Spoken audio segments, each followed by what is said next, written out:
রাসূলুল্লাহ সাল্লাল্লাহু আলাইহি ওয়াসাল্লাম। আর সময় আল্লাহর নিচে একটা নূরের খুঁটি আছে, ওই নূরের খুঁটির মধ্যে লেখা আছে লা ইলাহা ইল্লাল্লাহ।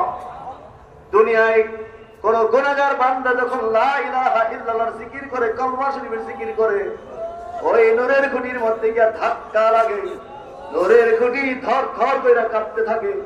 আমার আল্লাহ পাক ডাকতে বলে, নূরের খুঁটি তুমি কেন কাঁপো, তুমি কেন কাঁপো? নূরের খুঁটি ডাকতে, আল্লাহ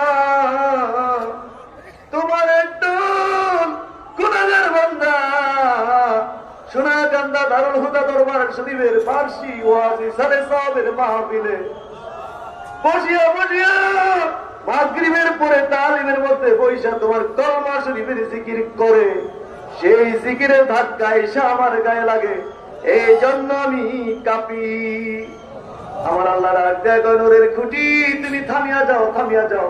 নূরের খুঁটি রাখতে আল্লাহ যতক্ষণ পর্যন্ত না ওই সমস্ত কলমা পাঠকদের জীবনের গুনাহ মাফ না করবা, আমি নূরের খুঁটি থামবো না, থামবো না।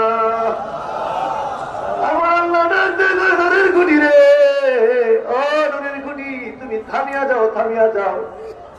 আর সাক্ষী থাকো আমার যে সমস্ত বন্ধুরা সোনাকান্দা দরবার শরীফে মাগরিবের পরে তালিমের মধ্যে বসে আমার কলমা শরীফের জিকির করছে, আমি আল্লাহ তাদের জিন্দেগির গুনাহ মাফ করিয়া দিলাম, তাদের জিন্দেগির গুনাহ মাফ